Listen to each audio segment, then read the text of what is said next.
Hello. Phone હેંગ થઈ ગયો છે મારો. અત્યારે ફોન હેંગ એટલે આખું જીવન હેંગ. પણ આ હેંગ થયેલા જીવનને રિચાર્જ કરવા એક ઓટીપી લઈને આવ્યા છે. કોણ આવ્યા છે? ગોતી લો મારી આજુબાજુ કોણ છે. નમસ્કાર, આપ જોઈ રહ્યા છો TV9. હું છું હાર્દિક મોદી અને આજે એક સ્પેશિયલ ફિલ્મના એક સ્પેશિયલ કાસ્ટ સાથે એક સ્પેશિયલ ઇન્ટરવ્યૂ કરવા જઈ રહ્યા છે. મારી બાજુમાં જ દિગ્ગજ પદ્મશ્રી મનોજભાઈ જોશી ઉપસ્થિત છે. આપનું સ્વાગત છે સર. મકરંદભાઈ, આપનું પણ સ્વાગત છે. આપનું પણ સ્વાગત છે અંતાણીજી, કારણ કે આ ફિલ્મ તમે ડિરેક્ટ કરી છે અને ખૂબ જ સ્પેશિયલ એક મેસેજ આપ્યો છે આપે. માનવ, વેલકમ ટુ TV9. મનોજજી, મને પહેલો સવાલ અને સૌથી મેઇન વાત, ખરેખર જીવન હેંગ થઈ ગયું છે. ઓટીપી આપી દો ને, શું છે ઓટીપી? ઓટીપી જે ગોતી લો. આખું મેં ટ્રેલર જોયું તમારું. એ ટ્રેલરમાં તમે એ પેઢી છો કે જે કહી શકાય કે એ છેલ્લી પેઢી છે કે જે ફોન વગર આખી જિંદગી કાઢી અને શાંતિથી રહી પણ શકે છે, કોઈ ચિંતા નથી. આ કેરેક્ટર તમે નિભાવ્યું, શું ફીલ કર્યું તે વખતે? એકચ્યુઅલી ગોતીલુમાં મારું જે નીલકંઠરાય મહેતાનું જે પાત્ર છે એ એકચ્યુઅલી તમે જેમ કહ્યું એમ એ પેઢીને પ્રસ્તુત કરે છે, રજૂ કરે છે. પણ એ પેઢી જે છે એ પેઢી કોઈ દિવસ આ ટેકનોલોજીમાં અટવાયેલી નહોતી. ત્યારે તો એક ફોન હતો અને ફોન પર બધા જ કામ થતા હતા. અત્યારે માણસ પાસે બધું જ છે પણ સમય નથી. હેંગ જીવન થઈ ગયું છે એનો મતલબ એવો છે કે આપણે એટલા બધા અંદર, નોટ ઓનલી ફોન, આ તો હું આખી ટેકનોલોજી આપણા માટે છે, આપણે નથી ટેકનોલોજી માટે. એ વસ્તુ અત્યારે ધીરે ધીરે ધીરે ધીરે ધીરે એક બાજુ માણસ મનની શાંતિ મેળવવાનો પ્રયત્ન કરે છે અને બીજી બાજુ આ સુખ સુવિધા છે જેનાથી આપણને બિલકુલ શાંતિ નથી. એટલે એક બાજુ આપણે આમ પેલો જે આ છે ને 2 સેકન્ડની શું કહેવાય એને, રીલ. એટલે રિયલ લાઈફ અને રીલ લાઈફ, એ રીલ લાઈફે માણસને એટલો બધો ચગડોળે ચડાવ્યો છે કે પોતાના સાથે જ એ પોતે જ પોતાના સાથે નથી. હવે આ થઈ એની ફિલોસોફી. પણ ગોતી લો માં આ કોઈ પ્રીચી કે ઉપદેશાત્મક કે બહુ ભારે થઈ જાય એવું કંઈ નથી. પણ છતાંય આ બધી વાતોને વણી લઈ એક બહુ જ સુંદર મજાની કથા કે જેમાં જો આપણે અત્યારે જોઈએ છે કે મા અને બાપ, પિતા માતા, આ બે, જો આપણે કોઈ દિવસ ભગવાનને જોયા નથી જીવનમાં, પણ પિતા અને મા એ ખરેખર સાચા અર્થમાં જીવતા જાગતા ભગવાન છે આપણી સામે, જેને આપણને જન્મ આપ્યો છે. અને આપણને એમની માટે કે આપણા પોતાના માટે પણ કે પોતાના સંબંધોને જે વાલા, જેને કહી શકાય કે જે ભરપૂર શાંતિ આપી શકે, આ ગેજેટ્સ એ શાંતિ નહીં આપે, એ તમને ક્ષણિક વસ્તુ આપશે. આ ફિલોસોફી છે આ ફિલ્મની પાછળ. અને આ વસ્તુ હું કથાનો એટલે સ્ટોરી શું છે એ નહીં કહું, પણ આ સાચા અર્થમાં લવ સ્ટોરી છે. એટલે કોઈ ગર્લફ્રેન્ડ બોયફ્રેન્ડની લવ સ્ટોરી કે ભાઈ હા 12,000 કરોડનું કૌભાંડ કે મર્ડર મિસ્ટ્રી, હોરર કોમેડી, આ પ્રકારના બધા જોનરો આવ્યા છે. પણ આ એ પ્રકારની લવ સ્ટોરી છે જે સાચો પ્રેમ, જે કુટુંબ છે, જે પરિવાર છે, એ પરિવાર કેવી રીતે પ્રેમથી રહી શકે, એકબીજા સાથે આત્મીયતાથી રહી શકે, એની આ બહુ જ અદ્ભુત અને અત્યારની વાર્તા છે. માટે આ ફિલ્મ મેં સ્વીકારી. મને એક વાત એ પણ યાદ આવે છે કે હમણાં જ રિસન્ટલી ફાધર્સ ડે ગયો છે. લોકો સોશિયલ મીડિયા પર ફાધર્સ ડેને વિશ કરે છે, પણ આજુબાજુમાં અગર પિતા પુત્ર હોય તો ક્યારેય બોલતા નથી કે ભાઈ happy father's day, happy mother's, happy birthday શીખે નથી કહેતા, પણ સોશિયલ મીડિયામાં થઈ જાય છે પોસ્ટ. સોશિયલ મીડિયામાં તરત ફોટો ચડાવે મારા પિતા, અને હવે બધી પ્લાસ્ટિક વાતો બધી ચોપડીમાંથી વાંચે, બધી જે પણ છે લોકોની ઓછીની વાતો લઈ અને પોતે વાત કરે પણ ખરેખર તમને પોતાના બાપ વિશે, પોતાના પિતા વિશે, પોતાના મા વિશે કેટલી સાચી લાગણી છે એ પોતે અંતર્મુખ થઈ અને ગોતી લો, એટલા માટે ગોતી લો છો. બિલકુલ. માનવ, મેલેરિયાની જેમ મોબાઈલ એરિયા થયેલો છે બધાને. રિયલ લાઈફમાં શું તમને પણ મોબાઈલ એરિયા છે? મને બી થોડો છે મોબાઈલ એરિયા, પણ I am learning to take away the mobile area. અને હું ઓલ્સો બીજા લોકોને બી હેલ્પ કરવાનો ટ્રાય કરું છું. Mobile area is not a good thing. એટલે ટ્રેલરમાં બહુ બધી ગેમ્સ બતાવી છે, લાઈક ગિલ્લી દંડા, લખોટી. એ બધી ગેમ્સ શું રિયલ લાઈફમાં તમે ક્યારે રમી છે કે પછી એના માટે અલગથી ટ્રેનિંગ લેવી પડી?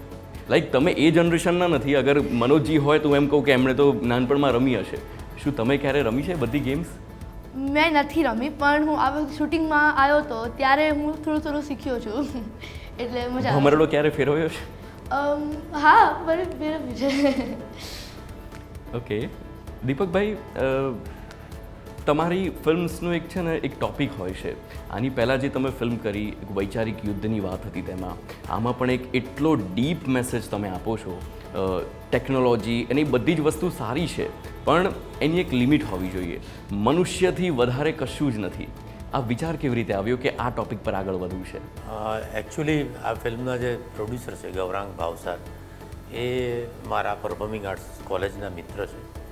એ યુએસથી અહીંયા આવ્યા અને એમણે આ વિચાર મૂક્યો કે હું યુએસમાં જે લાઈફ જીવું છું અને એમાં જે આજુબાજુ જોઉં છું કે મારા જ સંતાનો ગાડીમાં મોબાઈલ જોતા હોય પણ ગાડીની બહાર સરસ દ્રશ્યો હોય તો એની તરફ એમનું ધ્યાન નથી જતું.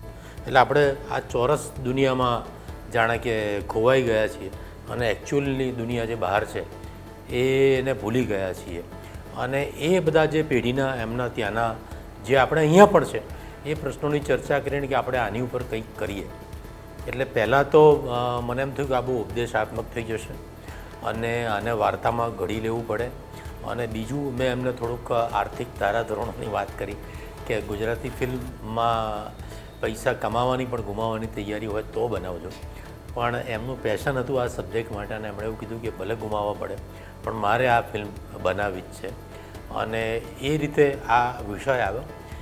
એની ઉપર બધું બહુ જ વર્કઆઉટ કર્યું. વર્કઆઉટ કરતાં હું ને ચંદુ છાના માના આવ્યું, એની પણ અમને પરમિશન મળી અને અમે બહુ જ હસતા રમતા આ વાત આખી કરી છે.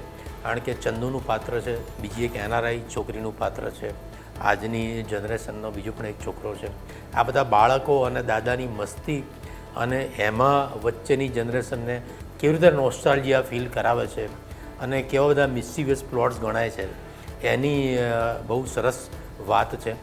અને એઝ અ ડિરેક્ટર મેં આમાં કોઈ એવો પ્રયત્ન નથી કર્યો જે જનરલી હું માનું છું કે ઘણા ફિલ્મ મેકર્સ કરતા હોય છે કે આમ કેમેરો ઝૂમ થાય ને પાત્ર રોતું હોય ને પાછળથી કોરસ મ્યુઝિક આવતું હોય અને હવે પ્રેક્ષકોને કહે કે હવે તમે રડો અથવા તો કોઈ એવો જોક હોય અને પ્રેક્ષકોને પરત પાડે કે હવે તમે હસો.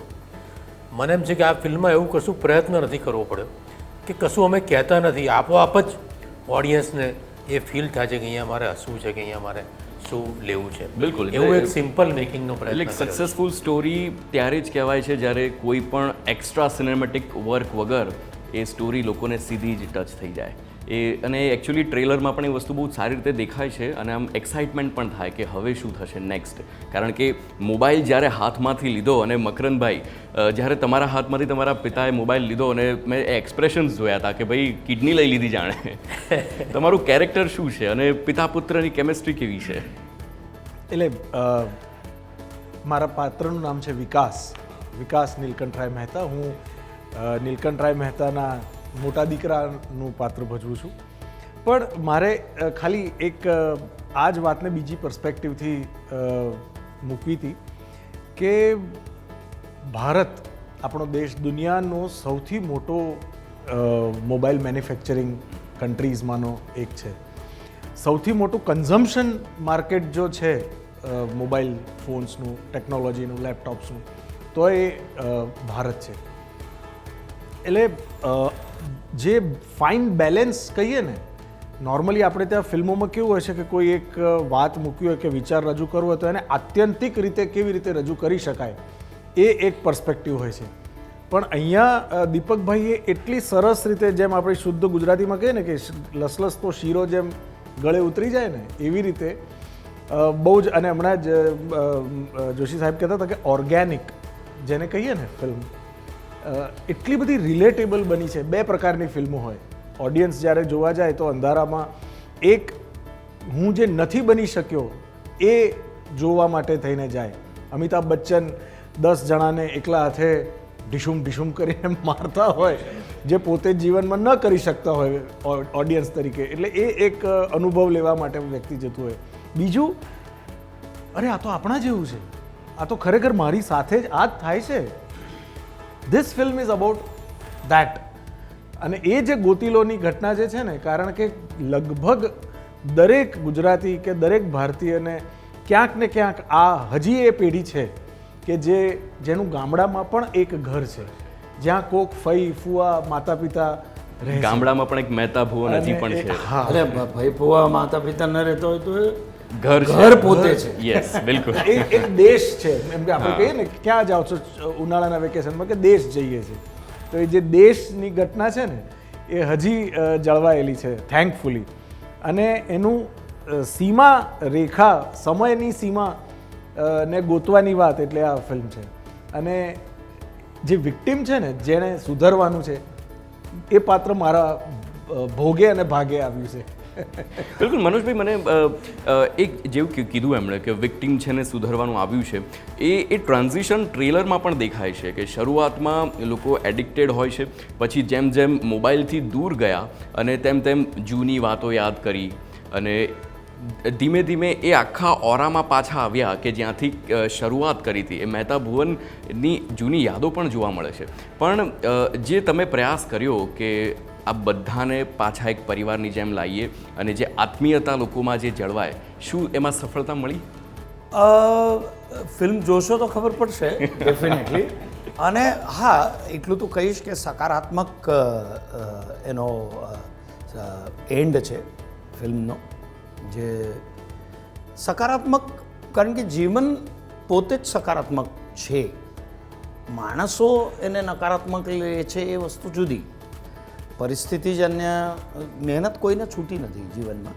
પણ મુદ્દો એ છે કે એક પિતા કે માં પોતાનું નિવૃત્તિનું જીવન, જેમ આપણે કીધું હમણાં મકરંદભાઈએ કે કોઈક ગામડામાં રહે છે, એવું હોય છે. એવાય ઉદાહરણો છે કે માં ગુજરી ગઈ છે કે પિતા ગુજરી ગયા છે, પણ સંતાનોને આવવા માટે સમય નથી એમના અંતિમ સંસ્કાર માટે. એવા સમાચારો છાપામાં છપાતા હોય છે કે ફોન કરે બિચારા આજુબાજુવાળા તો કે કામ કરો, તમે પતાવી લો, ઓકે, પછી અમે અસ્થિ વિસર્જન કરશું, જે પણ પૈસા છે અમે મોકલાવી દઈશું. હવે એનો અર્થ એવો નથી કે એ વિલન થઈ ગયો છે, પણ એ એવી દુનિયામાં રચ્યો પચ્યો છે કે જેમણે, જે મા બાપ પોતે, ઓકે, જેણે જન્મ આપ્યો, કે જે પોતાના છે, જે મારા છે, જે મારા ભગવાન છે, માણસ એને કેમ ધીરે ધીરે ભૂલતો થયો છે અને માણસ પોતાના માણસ સાથે પણ સંવાદ કરતો ભૂલી ગયો છે. કે ધારો કે આ બાજુમાં બેઠા છે, તમે મને કંઈ પૂછતા હો, મારા હાથમાં મોબાઈલ છે, તમે કંઈ પણ બોલતા હો, તમે કંઈ પણ પ્રશ્ન પૂછો, હા હા, ધ્યાન પણ નથી એનું. તો એટલું એવું તે શું છે આ ગેજેટ કે જે પોતાને પણ, પોતાની જાતને પણ ગુમાવી દે એની અંદર. તો એની અંદર આપણે આપણું જીવન કેવી રીતે અટવાતા થયા છીએ, અટવાઈ ગયું છે, એનું પણ ચિત્રણ છે. પણ જરાય તમને કોઈ એવું નથી કે અરે આ પાછો ઉપદેશનો પાઠ આવ્યો, એવું છે જ નહીં. પણ એક, જેમ કીધું ને કે આમાં એક પછી એક પછી એક પછી, અને આનું જે પાત્ર છે ચંદુનું, એ તમને મજા કરાવશે, દાદા મજા કરાવશે, છોકરાઓ મજા કરાવશે, અને સિચ્યુએશન પણ તમને આનંદ લાવશે. એટલે મને મારા ભાગ્યે જે પાત્ર આવ્યું છે રાધર, જે હું વિચાર પણ કરું છું ક્યારેક એ પાત્ર ભજવતા કંઈ મને આમ પેલું નથી લાગ્યું કે અરે યાર આ કેવી રીતે કરશું. બહુ સહજ રીતે અને લોકભોગ્ય રીતે આ વાર્તા કહેવામાં આવી છે. એટલે બિલકુલ આમાં પ્રવચન પ્રીચી વસ્તુ એવી આમ બારોબાર એવું કશું જ નથી. અને ગોતીલો શબ્દનો અર્થ પણ જે ટાઇટલ છે, જે શીર્ષક છે, એ અર્થ પણ તમને ફિલ્મ જોતાં જોતાં તમે પોતે પણ ગોતી લેશો, પોતાની જાતને ગોતી લેશો, પોતાની વાતને ગોતી લેશો, પોતાનો જે સંવાદ અટવાઈ ગયો છે ક્યાંક કે ક્યાંક ખોવાઈ ગયો છે એને પણ ગોતી લેશો. એ ખબર પડી જશે. ચંદુનું ને તમારું કેરેક્ટર પણ બહુ જ ઇન્ટરેસ્ટિંગ છે. કેમિસ્ટ્રી તમારી દેખાય છે કે દાદા અને પૌત્ર, ક્યાંક પૌત્રને પણ એક વાત ખ્યાલ છે કે બધા જ લોકો એક વેબમાં, એક જાળમાં ફસાયેલા છે મોબાઈલની, અને એ વસ્તુ એ જ્યારે અનુભવ કરે છે ત્યારે ધીમે ધીમે એ જૂની ગેમ્સ આવે. પછી એ જ રમેશ પારેખની ખૂબ જ સુંદર કવિતા હું ને ચંદુ છાનામાં, મને એ સૌથી વધારે ખુશી એ વાતની થઈ કારણ કે એક લાંબા લગભગ 15-20 વર્ષ પછી મેં મારા કાને આ કવિતા પડી છે.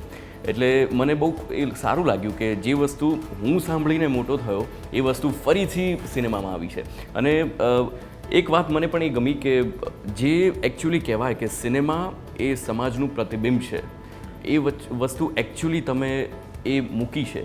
કેવા ચેલેન્જીસ આવ્યા હતા, કારણ કે હરેક પ્રકારના લોકો હોય છે અને જે મેસેજ છે એકદમ સિમ્પલ છે. એક્ટર્સ સાથે કેવા ચેલેન્જીસ આવ્યા, રૂરલમાં ક્યાંક શૂટ થયું છે? ઇનફેક્ટ ચેલેન્જીસ અમારે આ વિષયને વાર્તાની સ્વરૂપમાં ઘડવામાં થોડાક વધારે આવ્યા.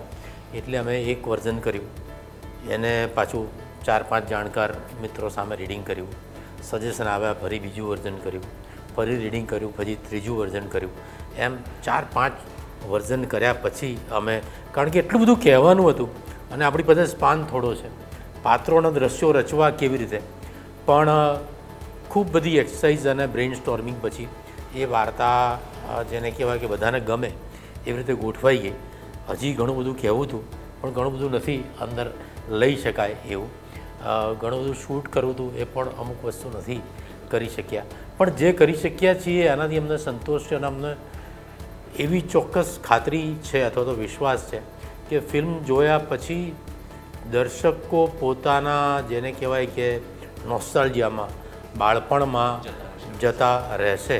અને જેને આપણે કહીએ કે આપણી સિસ્ટમની લાગણીઓ અથવા તો આપણી સિસ્ટમની આત્મીયતા કે આપણી સિસ્ટમની મોજ મજા, એ બધું જેને વાયરસ ઘૂસી ગયા છે અને હેંગ થઈ ગયું છે એને ક્લિક કરીને, ટચ કરીને કાઢવાની કોશિશ કરી છે. અને આમ અમને સંઘર્ષ બહુ નથી નડ્યો, કારણ કે અમે લોકેશન સર્વે માટે થોડાક એરિયાઝ અને ડિસ્ટ્રિક્ટ્સ નક્કી કરેલા કે પહેલાં આપણે આ બાજુ જઈશું, પછી આ બાજુ જઈશું, પછી આ બાજુ જઈશું, અને એમાંથી જે ગમશે એને સિલેક્ટ કરીશું. પણ અમે પહેલાં જ સાબરકાંઠા તરફ ગયા અને 2-3 ગામ પછી આ ગામ અમને એટલું સરસ ગમી ગયું, બામણા ગામ, જે આપણા જ્ઞાનપીઠ પુરસ્કાર વિજેતા સ્વર્ગસ્થ ઉમાશંકર જોશીનું જન્મ સ્થળ છે. અમને ખૂબ જ ગમી ગયું એ ગામ. અને પહેલાં તો એ ગામના સરપંચ, કારણ કે એ જ દિવસે ગામમાં ચોરી થયેલી હતી કે અમે અહીંયા કોઈને ઘૂસવા નહીં દઈએ ને, અહીંયા બધા ઘરો બંધ છે, બધા બહાર મુંબઈ રહે છે, અહીંયા એવું કશું અમે એલાઉ નહીં કરીએ ને એવું બધું પહેલાં એમનો રિસ્પોન્સ આવ્યો. પછી રસિક ત્રિવેદી નામના અમારા મિત્રનું એમણે નામ લીધું કે તમે એમને ઓળખો છો? તો હા, ઓળખું છું. એ રસિકભાઈ પણ ડોક્યુમેન્ટરી મેકર, ફિલ્મ મેકર છે, હેડ ફિલ્મ મેકર છે. એમનું ઘર પણ બામણા ગામમાં જ છે અને એમનું ત્યાં રિનોવેશન ચાલતું હતું. એટલે એમણે તરત ફોન કરીને બોલાવ્યા કે રસિકભાઈ આવી જાઓ. પછી રસિકભાઈ અમારા બધાની ઇન્ટ્રોડક્શન આપી અને પછી દે વેર હેપી અને અમને આ ગામમાં સરસ રીતે કામ કરવા મળી ગયું. માનવ, કઈ એ ગેમ્સ છે કે જે એકચ્યુઅલી હેંગ પણ નથી થતી ને ડિલીટ પણ નથી થતી? ઇન્ડુ, ટાયર, ભમરડો ને લખોટી ને જાત જાતની બહુ બધી ગેમો છે. ઇન્ડુ રમ્યા ક્યારે? ઇન્ડુ? હા, અમેરિકામાં રમતો હતો. ઓકે મનોજજી, લાસ્ટ ક્વેશ્ચન, અને મારે ફટાફટ રેપિડ ફાયર તમારી સાથે કરવું છે. 3-4 ક્વેશ્ચન્સ ફટાફટ પૂછી લઈશ. મનોજ જોશી રોજ સોશિયલ મીડિયા પર કેટલો સમય વિતાવે છે? સોશિયલ મીડિયા પર જો કોઈ એવો ઇશ્યુ હોય તો હું ટ્વીટ કરું છું. બહુ જ ખાલી બેઠો હોઉં એટલે તો મને કુકિંગ ની જે પેલી નવી નવી રેસિપીઝ હોય એ જોવાની બહુ જ આદત છે. ઓકે, ઓકે, તો અને મને બનાવવાનો એટલે શેફ પણ તમે સારા છો એમ કહી શકો. એ સારું છું કે નહીં એ મને પોતાને ના, મને વિશ્વાસ છે. મને મારું જમવાનું મારા ઘરવાળાને એટલે જે લોકો જમે છે એમને ગમે છે. તમે તમારું કામ જેટલું દિલથી કરો છો એનાથી મને વિશ્વાસ છે કે સારું જ બનતું હશે. એને બહુ જ ચૂઝી છે ફૂડની બાબતમાં. એટલે શૂટિંગમાં એમનું કુકર, એમના દાળ ભાત, મમરા, એ બધું એમના સ્પોટ બોય સાથે જોડે લઈને આવ્યા હતા. અમને રસોડું આપી દીધું હતું અને જાતે એમનું બધું રાંધવાનું અલગ. મેથડ એક્ટરથી મેથડ શેફ પણ છો. હા, એટલે એ સોશિયલ મીડિયા પર એ જોઉં છું અને જે ઇશ્યુ લાગે એની પર મુખર રીતે વ્યક્ત પણ થાઉં છું. ઓકે, મનોજ જોશી ક્યારેય રીલ બનાવી છે લાઈફમાં? ના, એવો ઉદ્યોગ મોબાઈલ આગળ મૂક્યો હોય અને નોર્મલી રિયલ લાઈફ પણ જીવું છું અને રીલ લાઈફ પણ જીવું છું. મારે કરવાની જરૂર નથી. બીજી વસ્તુ કે અત્યારે શું છે કે જેમ તમે પેલું ઉદાહરણ આપ્યું ને કે પેલું પપ્પાનો ફોટો, મમ્મીનો ફોટો, પેલાનો સંવેદના અને જે રિયાલિટી છે કે મારા લાઇક્સ વધારવા માટે મારે જીવવું નથી. જે મારા કામને લોકો લાઈક કરે જ છે. ઓકે, તો એમણે ભજવેલા પાત્રો ઉપર બીજા એટલા બધી રીલ્સ બનાવી રહ્યા છે. બિલકુલ આખી દુનિયા 150 રૂપિયા ભેગા કરે. દેખા દેખા એટલે એમને ખુદ બનાવી એવી નથી. મને ખરેખર એવી ઉત્કંઠા પણ નથી થતી, ઈચ્છા પણ નથી થતી અને મેં એવી રીતે કોઈ દિવસ બનાવી પણ નથી. ઓકે, બિચારે મને ભેરવ્યો હશે ક્યારેક, 2-4 એક્ટરોએ ક્યારેક, તો કદાચ થઈ ગયું હશે, પણ મેં પોતે નથી બનાવી. મેં કાલે મારા ભાઈને વાત કરી કે હું મનોજ સરનો ઇન્ટરવ્યૂ કાલે લેવાનો છું, તો પહેલું જ મોઢા પર હતું 150 રૂપિયા દેખા. ત્રીજો ક્વેશ્ચન, કેટલી પુસ્તકો વાંચો છો? શું હજી પણ પુસ્તકો સાહેબ, અત્યારે પુસ્તકો તો ઘણી છે મારી પાસે. લગભગ 6,500-7,000 મારી પાસે. મારા પિતાશ્રીની પણ પોતાની લાઇબ્રેરી, મારા દાદાની લાઇબ્રેરી અને પ્લસ મને મારી પોતાની. એટલે વાંચનનો સમય મળે છે? હવે થોડોક મળવા માંડ્યો છે. વચ્ચેના વર્ષો મને નથી, પણ વાંચું છું એટલે જ બચું છું. લાસ્ટ ક્વેશ્ચન, દિલમાં શું છે, મુંબઈ કે આડપોદરા ગામ? મારું જે રૂટ છે, મારું જે મૂળિયો છે, એ મારું ગામ અને ઓફકોર્સ કર્મભૂમિ એ છે અને મૂળ ભૂમિ મારી આ છે, ગુજરાત છે. અને ગુજરાતી હોવાનો મને સદૈવ ગર્વ છે, અભિમાન છે. અને આ ફિલ્મના મનોરંજનના માધ્યમમાંથી આવ્યો છે એટલે એક વાત જરૂરથી કહીશ કે આ ફિલ્મ, ગુજરાતી ફિલ્મો આવે છે, ગુજરાતી ફિલ્મો બનાવવી એ જે દિગ્દર્શકો છે, નિર્દેશકો છે, લેખકો છે, કલાકારો છે, બધા પોતપોતાની રીતે પ્રયત્ન કરે છે. પણ દર્શકો, પ્રેક્ષકો એ જો પ્રેક્ષક ગૃહમાં નહીં જાય અને માત્ર કે ના આપણે શું કામ, પણ ના, અત્યારે ગુજરાતી ફિલ્મો સારી બની રહી છે. ગુણધર્મ ધરાવતી અને ગુણવત્તા સારી ધરાવતી એવી ફિલ્મો બનવાનો પ્રયત્ન પણ થઈ રહ્યો છે. આ ફિલ્મ પ્રેક્ષક ગૃહમાં જઈ અને થિયેટરમાં જઈને જુએ, ગોતી લો, એટલું હું જરૂરથી કહીશ. કારણ કે ગુજરાતી ભાષા, સંસ્કૃતિ અને બધાને એકબીજા સાથે લેવા દેવા છે. એટલે ગુજરાતી પ્રેક્ષકોને હું વિનંતી કરીશ તમારા માધ્યમથી કે ગોતી લો ફિલ્મ, થિયેટરમાં જઈને જોજો. પાયરેટેડ ફિલ્મોનો નહીં જોતા, એના લીધે ઉદ્યોગનું નુકસાન છે. સરકાર પણ સપોર્ટ કરે છે, પણ જ્યાં સુધી ગુજરાતીપણાનું, ગુજરાતી ભાષાનું, ગુજરાતી સંસ્કૃતિનું જો આપણને જ અભિમાન નહીં હોય, આપણને જ ગર્વ નહીં હોય, તો આ બધું કેટલા સમય સુધી ટકશે? બિલકુલ. મનોજજી, મહેતા ભુવનમાં તમે આખું પરિવાર લઈને ગયા. હા, શું આજે પણ પરિવાર સાથે હિંમતનગર જવાનું થાય? હા, થાય છે ને. મારી હમણાં જ હું જઈને આવ્યો. હમણાં પણ જ્યારે અમદાવાદ આવું છું ત્યારે પ્રખર ઈચ્છા હોય છે કે ત્યાં જઈને આવું. અને બામણાની બાજુમાં જ મારું ગામ છે, એટલે એ પણ સારું હતું. એટલે એમણે મને કીધું ને કે ત્યારે પણ ગયો હતો. મને ત્યારે જ થયું હતું કે કદાચ તમારા જ ગામમાં શૂટ થયું. એમણે બામણાનું નામ કીધું છે. બાજુમાં જ. પણ એક વિશેષ વાત કહું, તમારો રેપિડ પેલું ચાલુ હા, છે. this was the last one. હા, લાસ્ટ ક્વેશ્ચન પૂછો, પણ હું એક્સપ્લેન કરીશ કે જો ગુજરાતી કવિ રમેશ પારેખ, ગુજરાતી શ્રેષ્ઠ બંને કવિ, એટલે વર્ડસવર્થ જો વિશ્વનો કવિ હશે તો રમેશ પારેખ એનાથી ઊંચો કવિ છે. અને એનું મને સાર્થ અભિમાન છે. એ કવિના મૂળિયા એ ગામમાં, જે ગામમાં એમનો જન્મ થયો, ઉમાશંકર જોશીના ગામમાં શૂટિંગ કર્યું અને રમેશ પારેખની કવિતા અને જે ગેમ્સ વાપરી છે એ પણ માટીની ગેમ છે. માટી સાથેના સંપર્કની બધી જ ગેમ છે.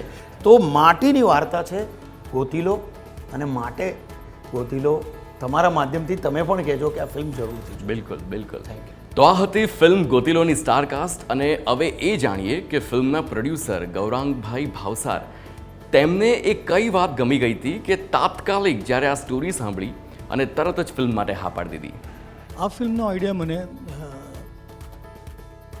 ત્યાં અમેરિકામાં આવ્યો અને હું વિચારતો હતો આવી રીતના હું સ્ટોરી લખ્યો. હું પોતે મ્યુઝિક કોલેજમાં ભણેલો છું. હું અને દીપક સાથે હતા કોલેજમાં.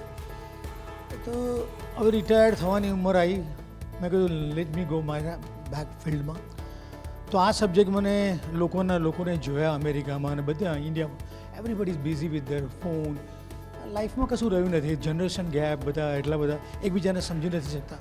તો મેં દીપકને વાત કરી અને પછી અમે આ જર્ની અમારી શરૂઆત થઈ. અને સબ્જેક્ટ એને ગમ્યો. ચંદુનો ગીત મેં સજેસ્ટ કર્યું. મેં કહ્યું ચંદુને લઈને આવીએ, કેમ કે વાત ચંદુની એકબીજાની અંદરનો જે માયલો છે એ લોકો ભૂલી ગયા છે, જીવવાનું ભૂલી ગયા છે.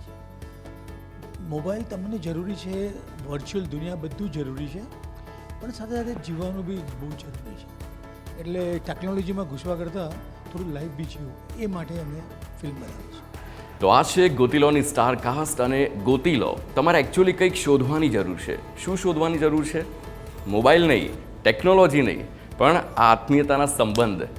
આ સંબંધ જરૂરી છે કે જ્યારે આજુબાજુમાં જ બેઠા હોય ત્યારે ડિવાઇસની કોઈ જરૂર નથી. આને બાજુમાં ફેંકી દો અને ફેંકીને હાલ અહીં વાત કરશો, અહીં જે સંબંધ ક્રિએટ થશે એ બીજે ક્યાંય નહીં થાય. અને ખાસ કરીને આ ફિલ્મ 27 જૂને આવે છે, એટલે અષાઢી બીજ ભગવાન જગન્નાથની રથયાત્રા નીકળવાની છે. એટલે પહેલાં ભગવાન જગન્નાથની રથયાત્રામાં દર્શન કરો અને ત્યારબાદ આ ફિલ્મ જોવા સહપરિવાર જાઓ. ટીવી9 પર હાલ બસ આટલું જ. નમસ્કાર.